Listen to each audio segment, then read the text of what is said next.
Hey everyone, welcome back to the garage. In this week's video, I am going to be working on the seats and some interior panels for the GT6.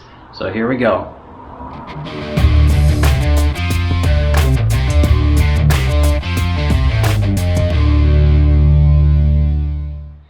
Here we go. These guys are pretty well trashed right now. I don't know how much you could see of it from my terrible camera and filming. But yeah, a lot of rips and all that stuff. Plus, it just doesn't match the GT6 at all because everything inside is going to be brown, tan, or wood. So, yep, we're going to get these old seat covers off, and I ordered some new custom seat covers that you guys will get to see that match the scheme I'm going for perfectly, and we're going to be installing them. So, here we go. You can see here I've already modified the seat quite a bit back in a previous video. This is to make it low enough to actually fit in the GT6 and have a good position. And I've modified this area as well. But now I'm going to be taking all this stuff off and stripping it down. That way we can get to just the frame and the foam basically. So we're going to get started on that.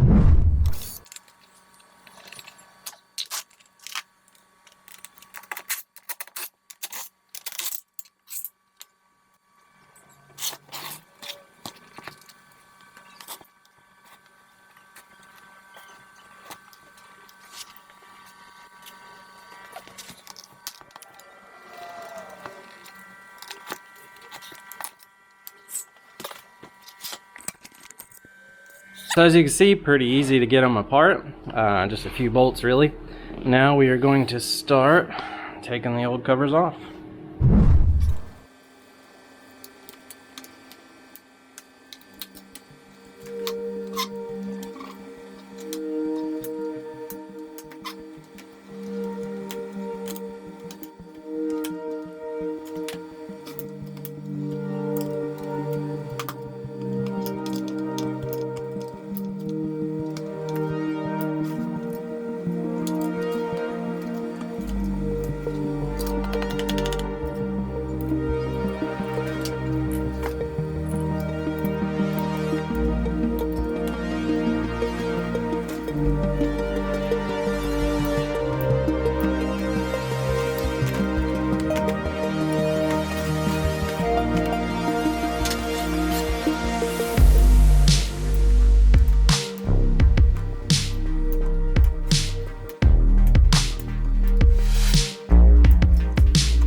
Alright, so here's the seat taken apart.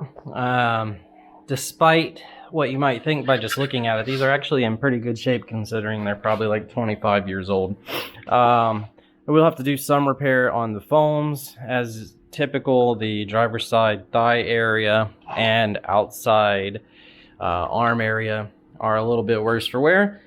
But overall, I think I paid like 70 to 100 bucks for these and got the frame, the foams and everything else, which are definitely salvageable.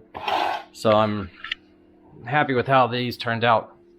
I cut it a little bit to get the seat covers off over there, but I tried not to. It's important to try to take it off in the exact reverse of how you think it will go back together.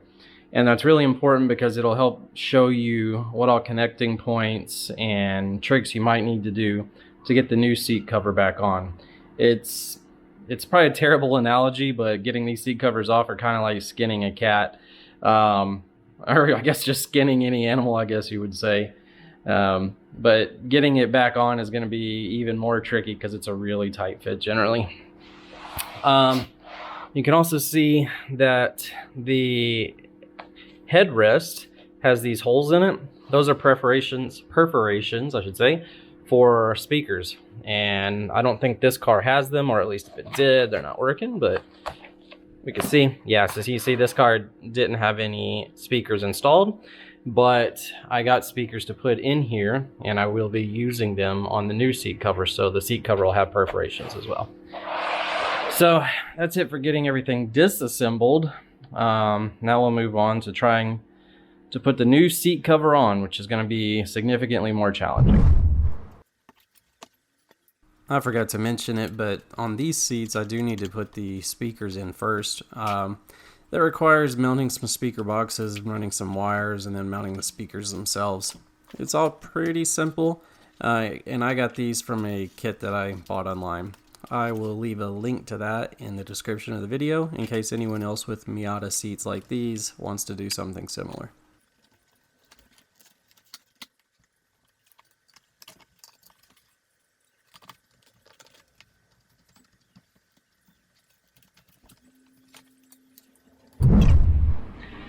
This is really hard to get video of, so I apologize, but hopefully you can kind of make out with the light that we got a screw up top here on each side, and then 2 screws on the bottom which hold these boxes in. The wires actually have channels that go through the seat and out the back, so you can get everything connected. So now I'm just going to get some terminals crimped on these guys. That way I can get the speakers put in.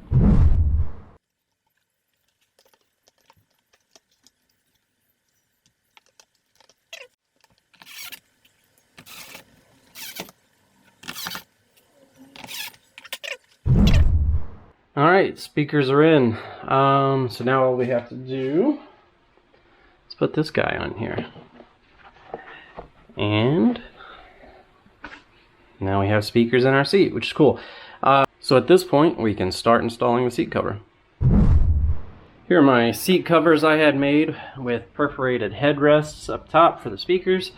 And these things are just absolutely gorgeous and super affordable. They're real leather, perforated midsection. They even did the piping and the seams exactly like I wanted. You can see there.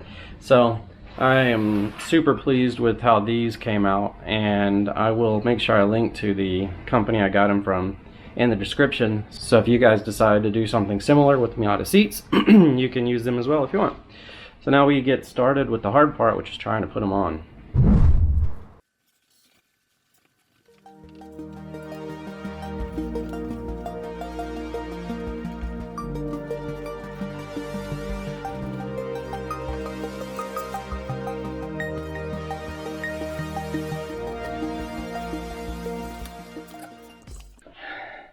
Alright, I got the headrest section on, and you can see we come to the first part where we're going to need hog rings, or what I'm using in this case are small zip ties, because I just think those are easier. But in this case, we're going to need to punch some holes in this leather, and then there are reinforcing loops in the back right here. And so what we'll do is we'll run the zip ties through this backing loops, and then put them through the holes and pull this tight, and that'll help keep the headrest pulled tight in there and keep the contour of the seat. We're gonna have to do that a lot through here, so I'm not gonna show all of it, but that's how we're gonna get started. Alright, this guy's finished and came out pretty well. You can see it still has some wrinkles and stuff, but that's because it's leather and it was packed up for quite a while in a box. I'm confident once we get it out and let it stretch a little bit and get in the sun, it will smooth out a little bit, but honestly, even if it doesn't, I'm pretty happy with it. Has the kind of pouch on back, which I don't really care about. You'll never see. But yeah, otherwise it came out good. the cool thing about these, since they do have these speakers up top, is you can unzip them and get to the speakers if you need to do any changes. But it's kind of hard to unzip, so I can't do it right now. But yeah, anyway, that is that whole guy, and I'm going to start on the bottom.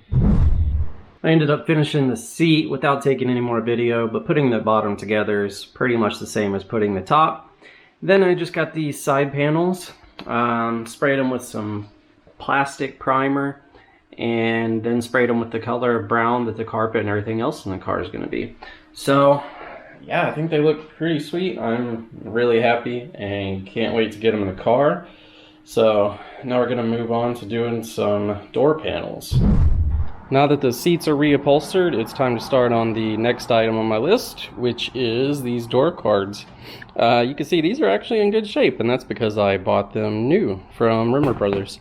I wasn't sure even what these looked like because I didn't have them in my car, and they were fairly cheap on there, so it didn't make sense to buy any used ones, which might have been warped or waterlogged or something. So I just picked these up. I'm going to be changing out both the carpet for the brown carpet I'm using, and I'm going to be changing the top to some leather that is the same as my seats. So we're going to get started on that, strip these down, and put the new material on.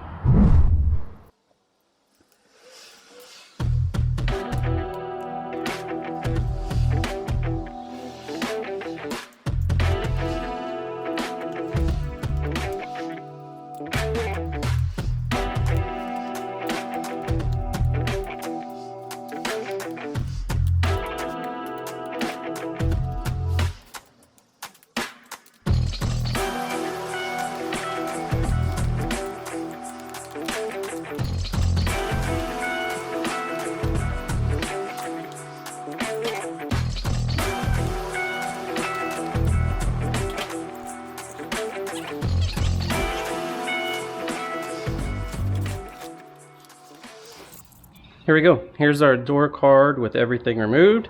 The great part is the foam was already glued to the top, so I don't have to worry about duplicating that or anything. I just need to put everything in for the door handle and pull and get the material on. So yeah, that's the next step.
Unfortunately, my battery died while I was in the middle of working on this, so we didn't get all the work recorded, but here you can see the new panel. It came out pretty well, I think.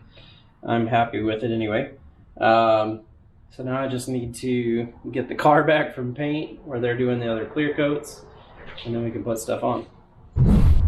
Alright guys, so that's it for this video.